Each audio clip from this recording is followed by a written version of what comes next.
أعوذ بالله من الشيطان الرجيم. بسم الله الرحمن الرحيم. لن تنالوا البر حتى تنفقوا مما تحبون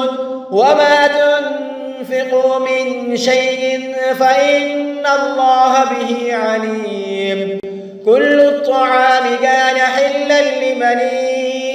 إسرائيل إلا ما حرم إسرائيل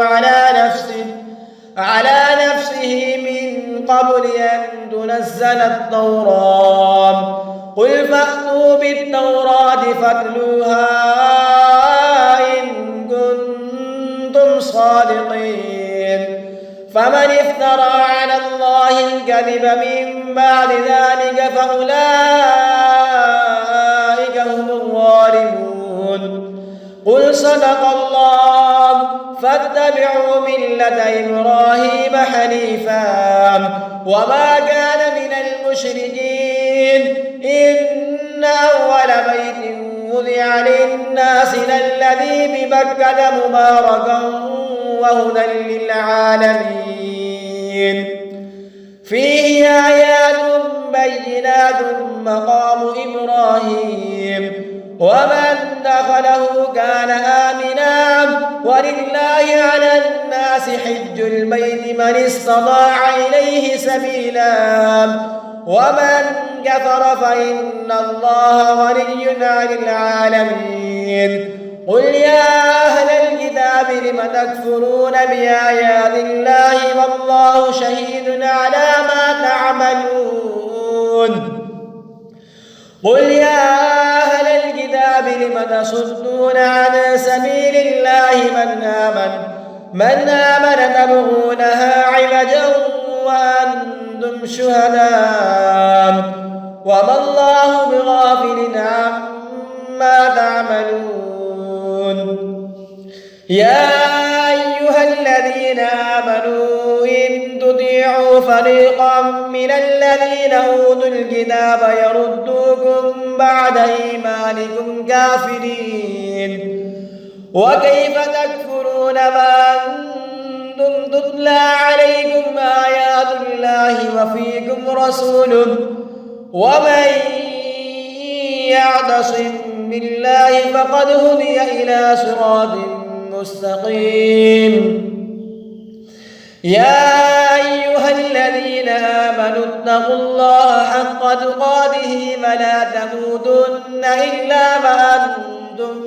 مسلمون. واعتصموا بحبل الله جميعا ولا تفرقوا واذكروا نعمة الله عليكم إذ كنتم أعداء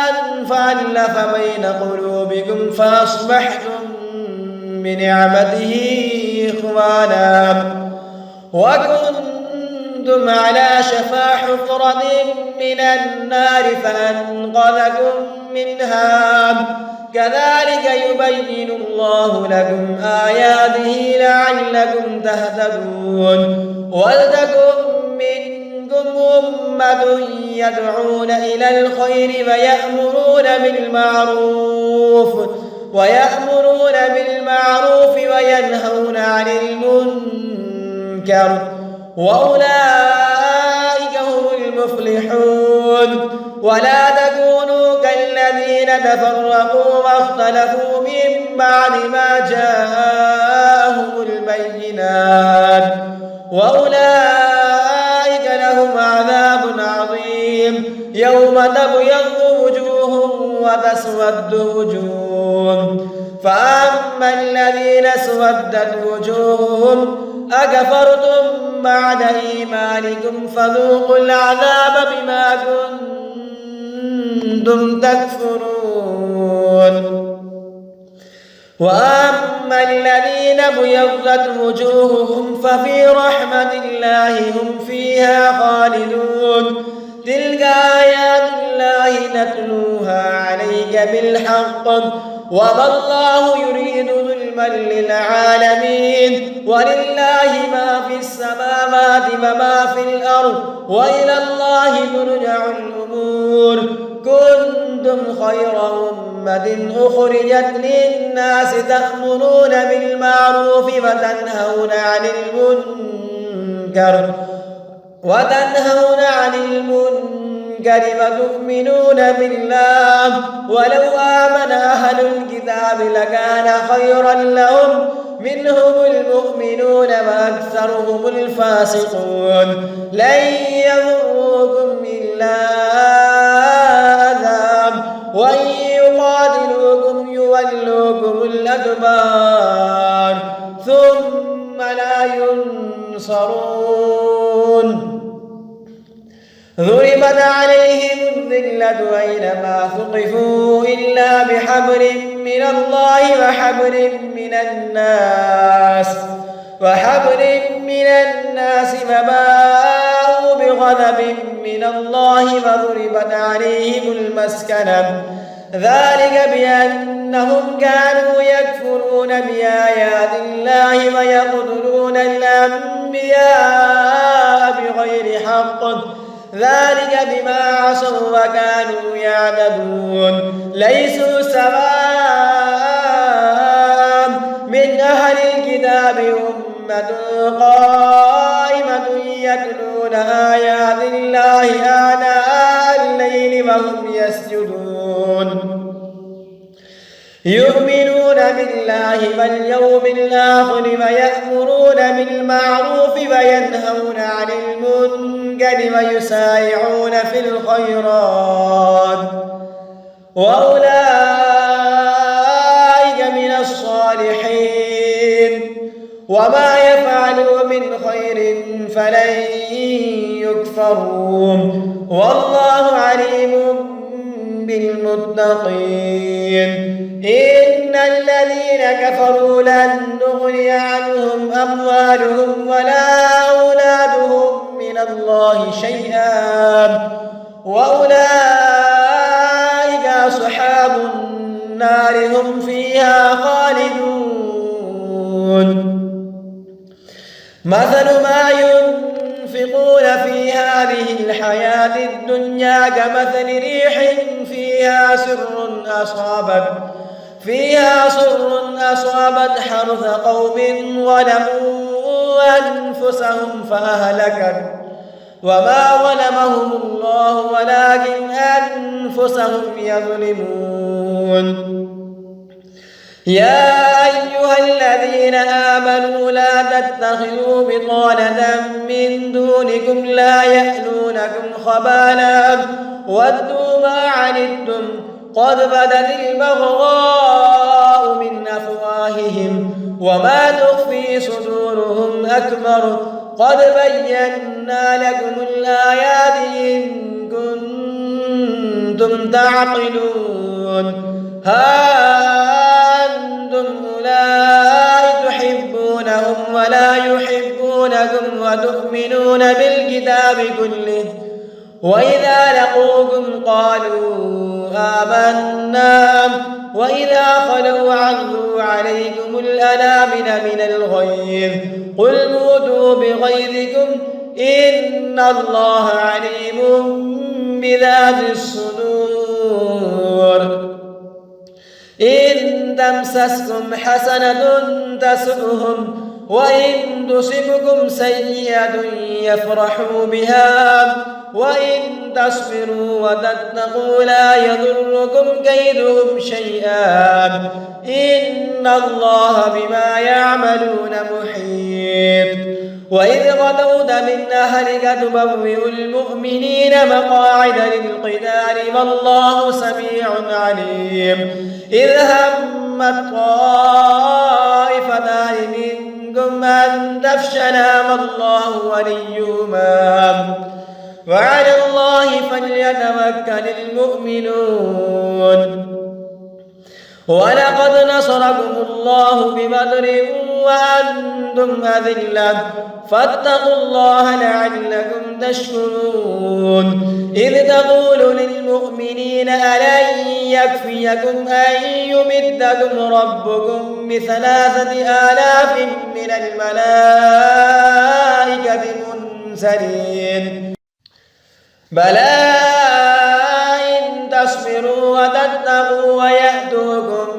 فورهم هذا يمددكم ربكم ب5000 من الملائكة مسومين وما جعله الله إلا بشرى لكم ولتطمئن قلوبكم به وما النصر إلا من عند الله العزيز الحكيم ليقطع طرفا من الذين كفروا أو يكبتهم فينقلبوا خائبين ليس لك من الأمر شيء أو يتوب عليهم أو يعذبهم فإنهم ظالمون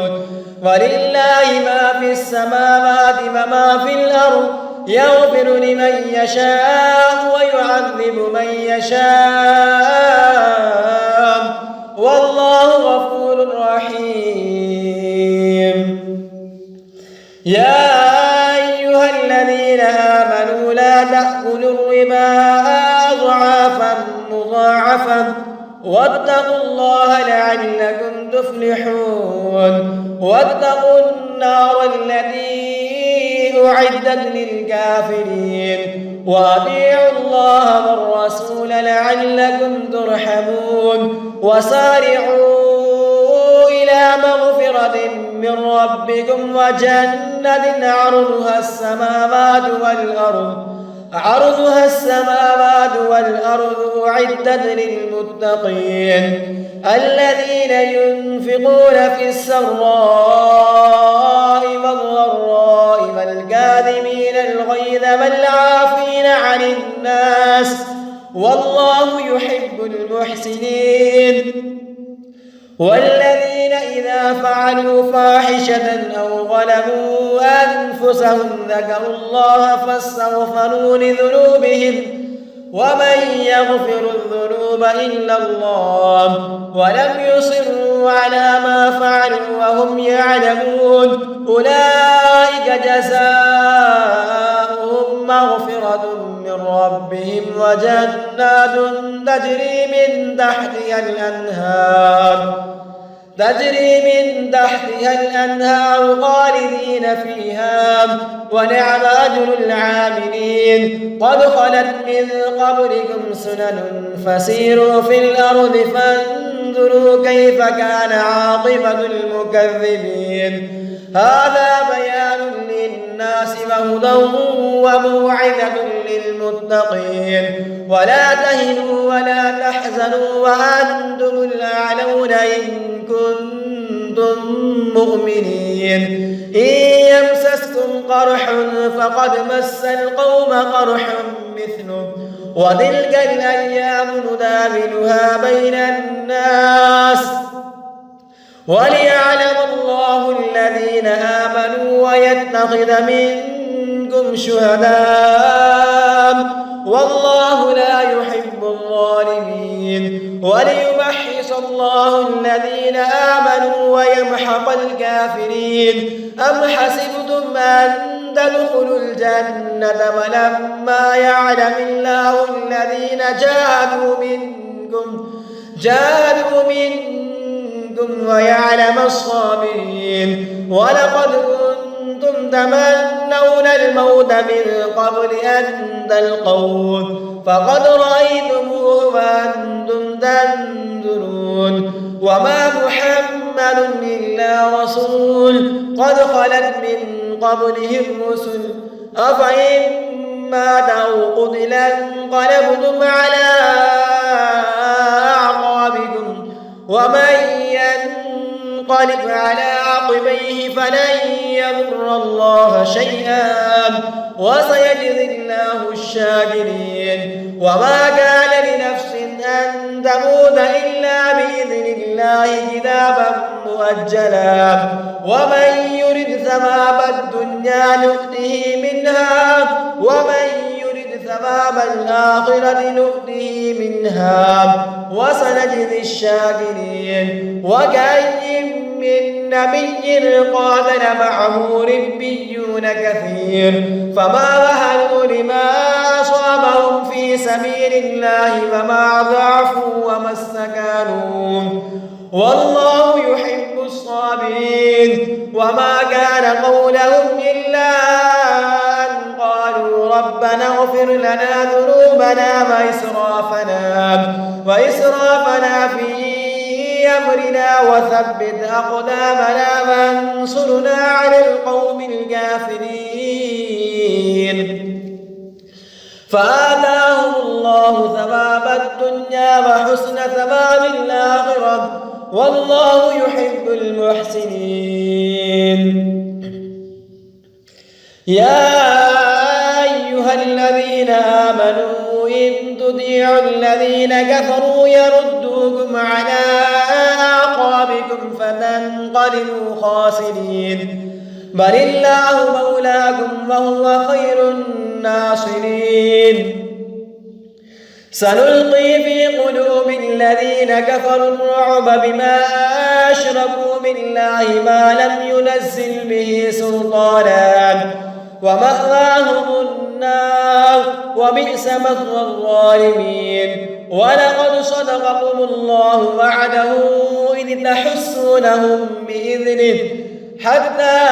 إذا فشلتم وتنازعتم في الأمر وعصيتم من بعد ما أراكم ما تحبون منكم من يريد الدنيا ومنكم من يريد الآخرة ثم صرفكم عنهم ليبتليكم ولقد عفا عنكم والله ذو فضل على المؤمنين. إذ تصعدون ولا تلوون على أحد والرسول يدعوكم في أخراكم فأثابكم غما بغم لكي لا تحزنوا على ما فاتكم ولا ما أصابكم والله خبير بما تعملون. ثم أنزل عليكم من بعد الغم أمنة نعاسا يغشى طائفة منكم وطائفة قد أهمتهم أنفسهم يظنون بالله غير الحق ظن الجاهلية يقولون هل لنا من الأمر من شيء قل إن الأمر كله لله يخفون في أنفسهم ما لا يبدون لك يقولون لو كان لنا من الأمر شيء ما قتلنا هاهنا قل لو كنتم في بيوتكم لبرز الذين كتب عليهم القتل إلى مضاجعهم وليبتلي الله ما في صدوركم وليمحص ما في قلوبكم والله عليم بذات الصدور. إن الذين تولوا منكم يوم التقى الجمعان إنما استزلهم الشيطان ببعد ما كسبوا ولقد عفا الله عنهم إن الله غفور حليم. يا أيها الذين آمنوا لا تكونوا كالذين كفروا وقالوا لإخوانهم إذا ضربوا في الأرض أو كانوا غزا لو كانوا عندنا ما ماتوا وما قتلوا ليجعل الله ذلك حسرة في قلوبهم والله يحيي ويميت والله بما تعملون بصير. ولئن قتلتم في سبيل الله أو متم لمغفرة من الله ورحمة خير مما يجمعون. ولئن متم أو قتلتم لإلى الله تحشرون. فبما رحمة من الله لنت لهم ولو كنت فظا غليظ القلب لانفضوا من حولك فاعف عنهم واستغفر لهم وشاورهم في الأمر فإذا عزمت فتوكل على الله إن الله يحب المتوكلين. إن ينصركم الله فلا غالب لكم وإن يخذلكم فمن ذا الذي ينصركم من بعده وعلى الله فليتوكل المؤمنون. وما كان لنبي أن يغل ومن يغل يأت بما غل يوم القيامة ثم توفى كل نفس ما كسبت وهم لا يظلمون. أفمن اتبع رضوان الله كمن باء بسخط من الله ومأواه جهنم وبئس المصير. هم درجات عند الله والله بصير بما يعملون. لقد من الله على المؤمنين إذ بعث فيهم رسولا من أنفسهم يتلو عليهم آياته ويزكيهم ويعلمهم الكتاب والحكمة وإن كانوا من قبل لفي ضلال مبين. أولما أصابتكم مصيبة قد أصبتم مثليها قلتم أنى هذا قل هو من عند أنفسكم إن الله على كل شيء قدير. وما أصابكم يوم التقى الجمعان فبإذن الله وليعلم الذين نافقوا. وقيل لهم تعالوا قاتلوا في سبيل الله أو ادفعوا قالوا لو نعلم قتالا لاتبعناكم هم للكفر يومئذ أقرب منهم للإيمان يقولون بأفواههم ما ليس في قلوبهم والله أعلم بما يكتمون. الذين قالوا لإخوانهم وقعدوا لو أطاعونا ما قتلوا قل فادرءوا عن أنفسكم الموت إن كنتم صادقين. ولا تحسبن الذين قتلوا في سبيل الله أمواتا بل أحياء عند ربهم يرزقون فرحين بما آتاهم الله من فضله ويستبشرون بالذين لم يلحقوا بهم من خلفهم ألا خوف عليهم ولا هم يحزنون يستبشرون بنعمة من الله وفضل وأن الله لا يضيع أجر المؤمنين الذين استجابوا لله والرسول من بعد ما أصابهم القرح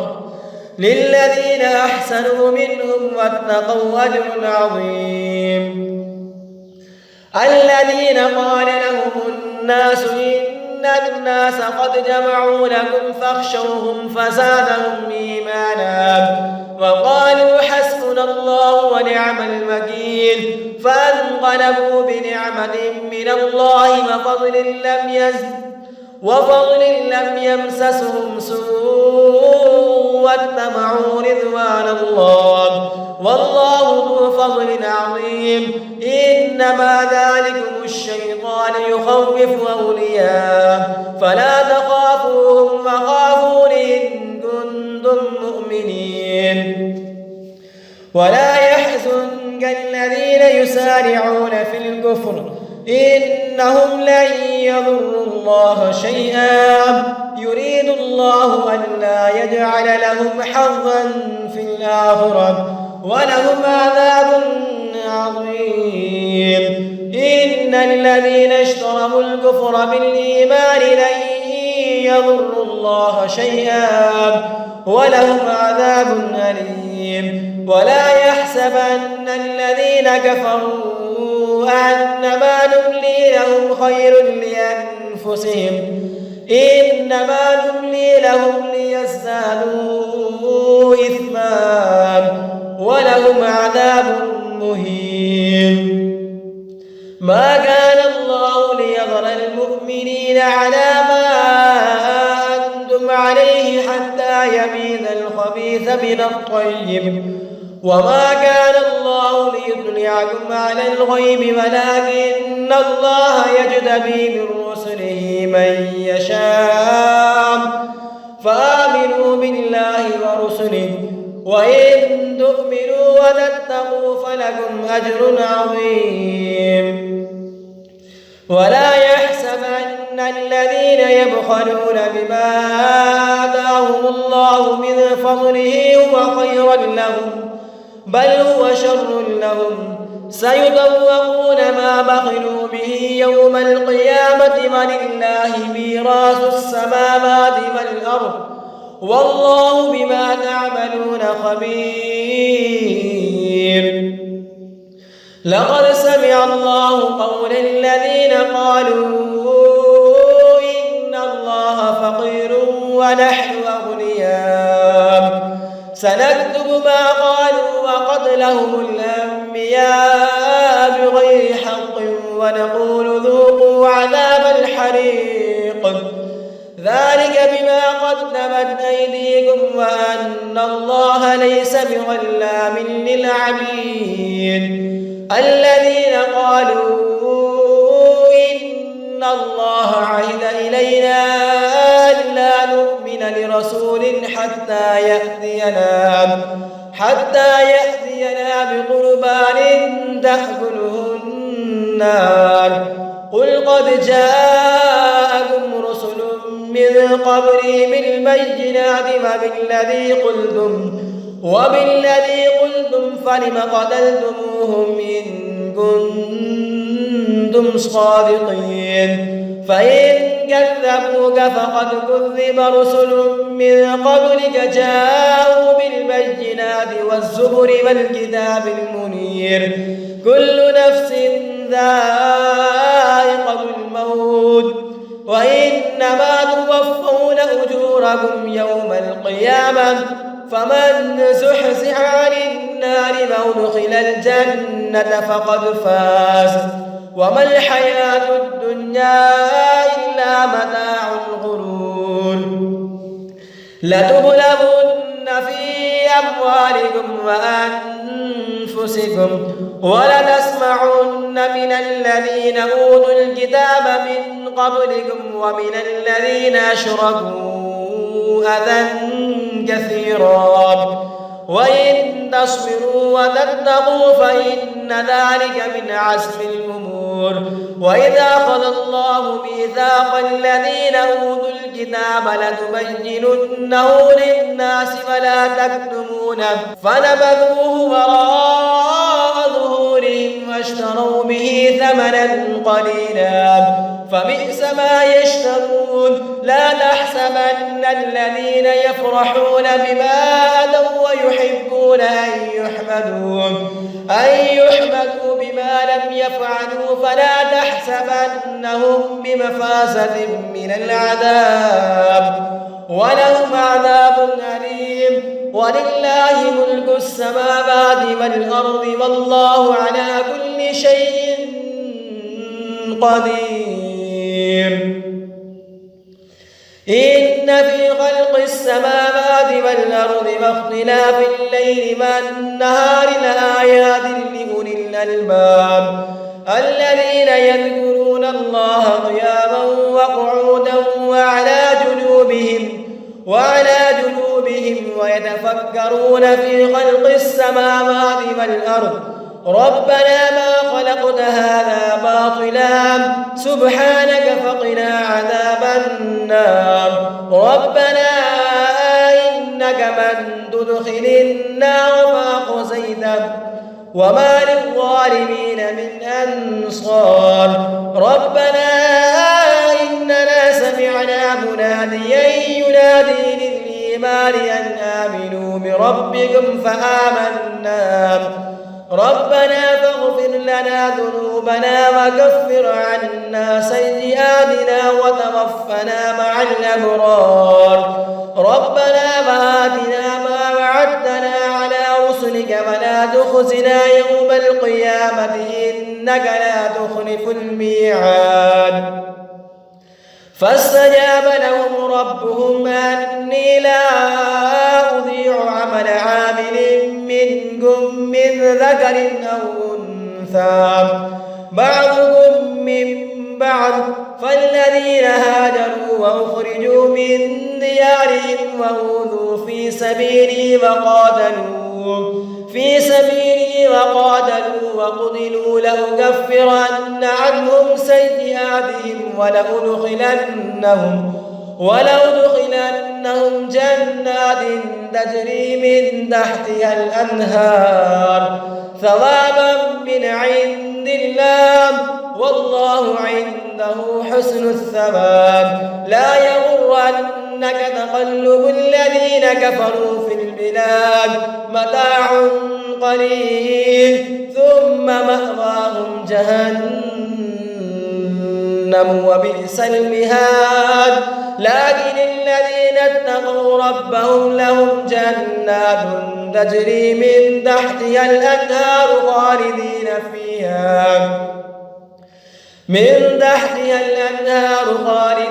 فيها نزلا من عند الله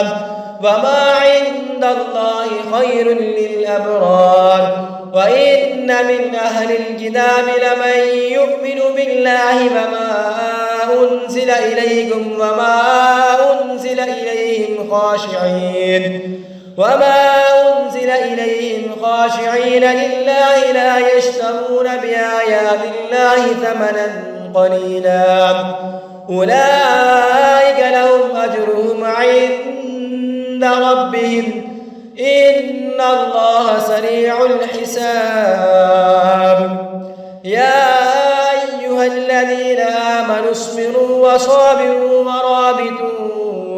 واتقوا الله لعلكم تفلحون.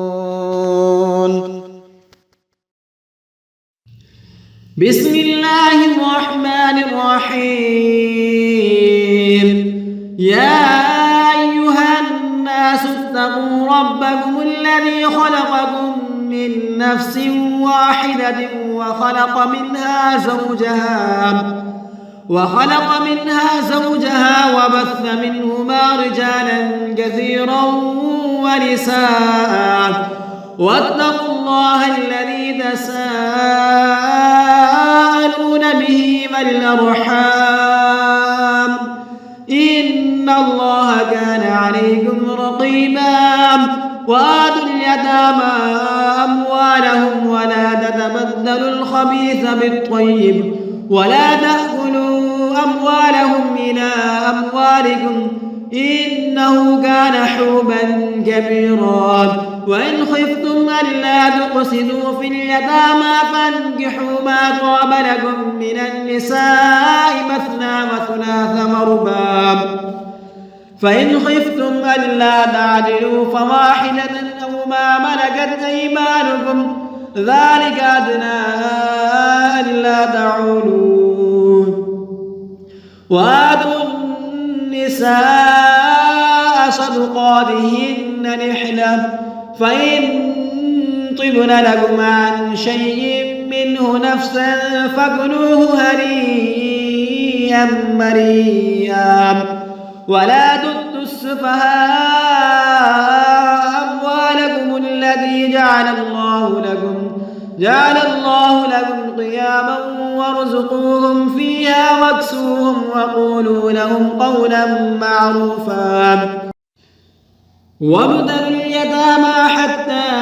إذا بلغوا النكاح فإن آنستم منهم رشدا فادفعوا إليهم أموالهم ولا تأكلوها إسرافا وبدارا أن يكبروا ومن كان غنيا فليستعفف ومن كان فقيرا فليأكل بالمعروف فإذا دفعتم إليهم أموالهم فأشهدوا عليهم وكفى بالله حسيبا للرجال نصيب مما ترك الوالدان والأقربون وللنساء نصيب مما ترك الوالدان والأقربون مما قل منه أو كثر نصيبا مفروضا وإذا حضر القسمة أولو القربى واليتامى والمساكين فارزقوهم منه وقولوا لهم قولا معروفا وليخشى الذين لو تركوا من خلفهم ذرية ضعافا خافوا عليهم فليتقوا الله وليقولوا قولا سديدا. إن الذين يأكلون أموال اليتامى ظلما إنما يأكلون في بطونهم نارا وسيصلون سعيرا. يوصيكم الله في أولادكم للذكر مثل حظ الأنثيين فإن كن نساء فوق 2 فلهن ثلثا ما ترك وإن كانت واحدة فلها النصف ولأبويه لكل واحد منهما السدس مما ترك إن كان له ولد فإن لم يكن له ولد وورثه أبواه فلأمه الثلث فإن كان له إخوة فلأمه السدس من بعد وصية يوصي بها أو دين. آباؤكم وأبناؤكم لا تدرون أيهم أقرب لكم نفعا فريضة من الله إن الله كان عليما حكيما. ولكم نصف ما ترك أزواجكم إن لم يكن لهن ولد فإن كان لهن ولد فلكم الربع مما تركن من بعد وصية يوصين بها أو دين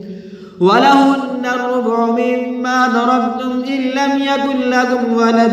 فإن كان لكم ولد فلهن الثمن مما تركتم من بعد وصية توصون بها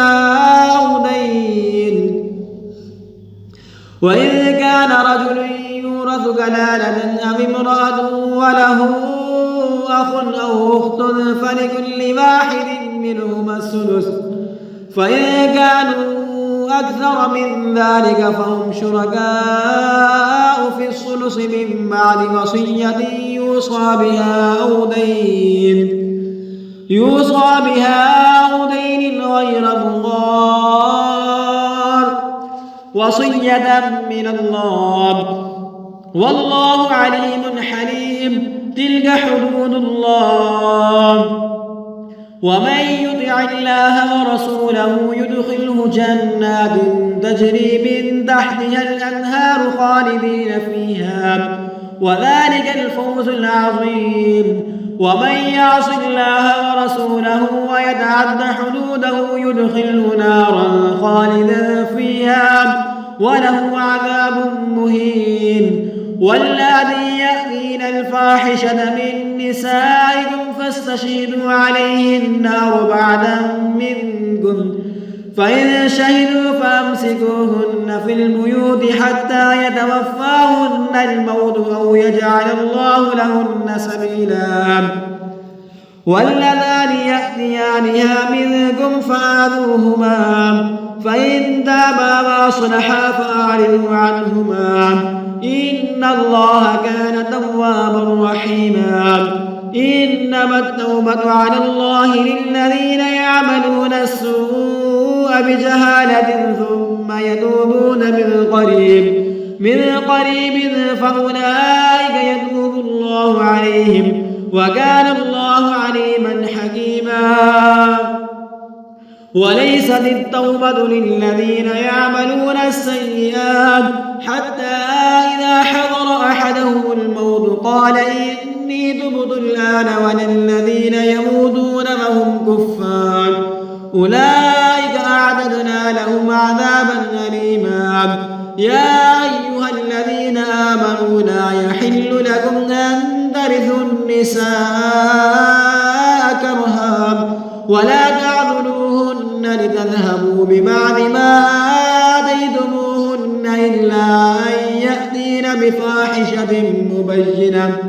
وعاشروهن بالمعروف فإذا كرهتموهن فعسى أن تكرهوا شيئا ويجعل الله فيه خيرا كثيرا. وإن أردتم استبدال زوج مكان زوج وآتيتم إحداهن قنطارا فلا تأخذوا منه شيئا أتأخذونه بهتانا وإثما مبينا وكيف تأخذونه وقد أفضى بعضكم إلى بعض وأخذن منكم ميثاقا غليظا ولا تنكحوا ما نكح آباؤكم من النساء إلا ما قد سلف إنه كان فاحشة ومقتا وساء سبيلا حرمت عليكم أمهاتكم وبناتكم وأخواتكم وعماتكم وخالاتكم وبنات الأخ وبنات الأخت وأمهاتكم اللاتي أرضعنكم وأخواتكم من الرضاعة وأمهات نسائكم وربائبكم اللاتي في حجوركم من نسائكم اللاتي دخلتم بهن فإن لم تكونوا دخلتم بهن فلا جناح عليكم وحلائل أبنائكم الذين من أصلابكم وأن تجمعوا بين الأختين إلا ما قد سلف إن الله كان غفورا رحيما.